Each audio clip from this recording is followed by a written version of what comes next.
Hey, Viking fans, this is Keith Millard, and you are listening to the One Bar and Lupicus Show. Go Vikes!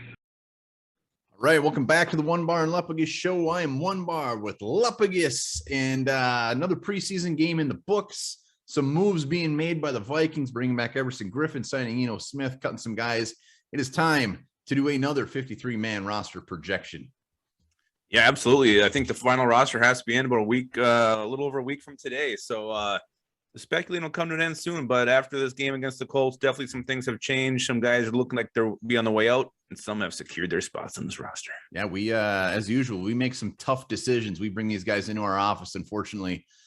Tell them that it just ain't working, and we also make people's dreams come true. We have a lot of power here on the One Bar and Lupicus Show. So we do. This might be how it actually ends up. And remember, subscribe to the channel. 4,000 subs, giving away that jersey. So hashtag 4,000 in the comments. And it is Lupicus's birthday today. So you hit those comments up, giving Lupicus virtual birthday spankings. I can't wait. My cheeks are ready for him. Yeah, normally normally I'd be having a beer, but it is a Monday, and that would be very irresponsible, especially after a tough weekend. So yeah, I'm just kidding. Wow, that is something else. You're gonna slam it for my birthday? What a gift you're giving me right now. What a gift. Wow. It was really cold, but really good. Are you crying? I don't know what's happening. It's melting my body from the inside. It was so cold. Woo! All right, well done. Yes. Thank you for that. All right, let's hop right into the quarterback position. I think this one is hold on, let me share my screen. It's like I just watched Steel Magnolias. I'm so emotional. Well, I know, that's why I was going to try to run this thing for you. All right, here we go. We're starting off with quarterbacks. Lupicus, take it away. Well, no real surprise here. Kirk Cousins definitely be the starter. Kellen Mond will be the backup. Browning out, Stanley out, Danny Etling was out today. So again, very shaky depth here. Kellen Mond has not looked great. Supposedly he looked good in practice last week. Didn't really translate to the game against the Colts. But again, will there be a veteran brought in? I don't know. I think they're going to roll the dice that Kirk Cousins stays healthy like usual. I said it in a previous video. I'm sticking to it. I think Sean Mannion back in purple if he gets cut is absolutely realistic. But this is what we're going with now. God, I hope not. Hey, they've looked gross. Running back. A couple tough calls here. Keeping 4 was CJ Ham. The toughest one, I think, is Amir Abdullah. This preseason, they've had him out there quite a bit. Special teams, throwing on the ball, run the ball. So we do lose a lot there, but you'll see why with the offensive line, defensive line, it comes down to numbers. And then newly acquired Eno Smith, unfortunately, it's a very short stint. Well, the question here is Ngannou's health. Is he going to play? Is he going to be IR'd? We don't know what's going on there, really. So that 4 spot could be somebody, or that 3 spot could be somebody else. And it probably would be Amir Abdullah if that's the case, if Ngannou gets an IR. But at this point, I think they're going to keep 3 running backs and a fullback. So this is what it's probably going to look like. All right, wide receiver, take it away. Yeah, Adam Thielen, Justin Jefferson, KJ Osborne, Smith Marset, Dede Westbrook, Chad Beebe, Chacina out, Filer out, Myron Mitchell out. Westbrook's health, the question here, is he going to be healthy enough to actually make the 53-man roster? Will he be on those IRs for the first couple of weeks of the season? I don't know. Feel like he's starting to get healthy. So I hope he's back. And again, Chad Beebe, I think he's a coaching staff favorite. He's going to make this team. Yeah, Dede Westbrook needs to play in this final preseason game. He had his full first practice last week, so all signs pointing to that. But I'm not giving Westbrook a full-on pass to make this roster, and same with Beebe. So this will be a fun one to watch. Tight end, tough call. Zach Davidson, 5th rounder, went with Brandon Dillon over him. It was very close. Davidson is probably a guy you can get down the practice squad. We'll see. Luckily, he's had, I think, 2 passes thrown his way, and they've bounced off his hands both times. So maybe teams won't be overly excited to grab him. Yeah, Brandon Dillon's got a little more experience, but really Brandon Dillon hasn't looked much better either. He had a drop pass too. So you like the top 2 here. You like one of these guys for the 3rd spot to have stepped up this preseason. It hasn't happened. So yeah, Brandon Dillon, I think they maybe would go with a veteran in this case. Sad day, offensive line. Here we go. Here's the meat and potatoes. Yeah, Rashad Hill, Ezra Cleveland, Garrett Bradbury, Oli Udoh, Brian O'Neill, Blake Brandel, Mason Cole, Wyatt Davis, Dakota Dozier, Christian Darrisaw. obviously no fan wants to see Dakota Dozier making this team, but I think we all have to agree it's more than likely than not it's going to happen. He's going to make this team.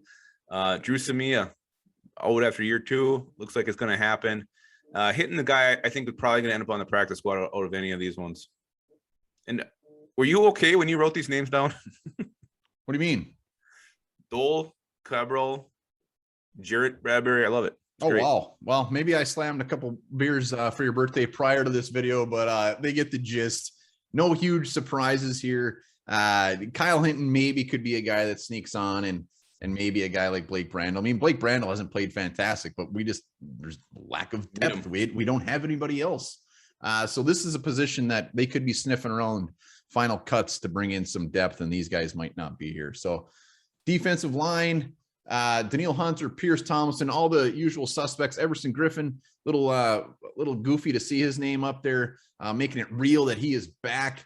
But that I think makes Hercules Mataafa definitely expendable. He was kind of that pass rushing guy that they would throw out there. Everson Griffin will take over for that role. Jalen Holmes, I've actually had him making it in the previous 2 that I've done for that. I think that ship has sailed. He's out there late in the 4th quarter of that preseason game. I think that says a lot. The toughest one here, I think, was James Lynch, giving up on him already, but he could be absolutely a guy that comes back on the practice squad. And then Janaris Robinson's on the IR. So, yeah, I mean, James Lynch is the guy Mike Zimmer was just talking up a couple days ago. So he's talking up, but we haven't really heard much or seen much from him. So a guy I do think is right there on the fringe. You know, he may be the odd man out when it comes to making these tough calls here. Yeah, him not playing this week did not help. No, not at all. Linebacker, this is the easiest one. Cut in, dry. Not much really to say. I mean, all I'll say is that the preseason game this last Saturday made me feel much better about our depth. Yeah, Vigil looked good when he was out there in the brief stint. Blake Lynch was making plays over the field. Chaz Surratt was making some plays. And Troy Dye had the game of his freaking life. Those long, bare arms of his. So linebacker, it's probably going to be these 6. And I'm sorry, One Bar, but Tough Borland is not going to make this team. I'm starting to realize that my only hope is that Tough Borland somehow finds a way on this practice squad. The only reason this could get all jacked up on linebackers, Anthony Barr's injury is serious, and it's starting to lean that way. Zimmer's not giving out a ton, but it sounds like it's not just I'm scared. That's all I'll say. Yeah, I don't like it one bit either. I hate it. Cornerback, again, this one, very, very straightforward. This should be it. Yeah, these are the guys who are making the team. The question is how they're all going to shake out on the depth chart is the only real concern. Chris Boyd's had a pretty good camp, pretty good summer, really. Harrison Hand was a guy who looked great early. Where's he been since? I think he finally showed up against the Colts in a couple plays. But, yeah, Perry Nickerson, we haven't heard anything about. Ty Smith, they're not making this team. So this is going to be your 6 corners the Vikings keep. And the fact that we just said linebacker and cornerback was so cut and dry means these will be the ones with the biggest surprises that we're going, what the hell just happened? Yeah. Safety position, we got him keeping 4. Miles Dorn, even though he started that first game as or he was on the depth chart 2nd, we get him getting the boot. Well, yeah, and neither him nor Cam Bynum have looked very good. I mean, Bynum struggled very badly, but he's a 4th round pick, and I think that's enough to make him safe this year. Miles Dorn just hasn't shown it. Metellus we're keeping pretty much just for his special teams ability. Yeah, and he's looked pretty good. So speaking of special teams, these are our guys right now. So there's no moves to be made. This will be our week 1 special teams grouping. Yeah, I think you're right. Unless they do another quick little punter swap out at the end of cuts. But I think this way is, Colquitt looked better against the Colts. I think Zimmer getting under his skin really fired him up. He did kick a little bit better, but Joseph, he did miss the one, but he's looked pretty good out through camp. So I'd be shocked if we did make a change.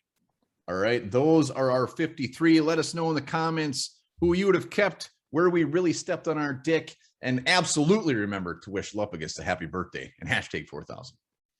Thank you. I can't wait for all those virtual spankings. My cheeks are already starting to tingle. And remember this, skinny jeans are banned in North Korea.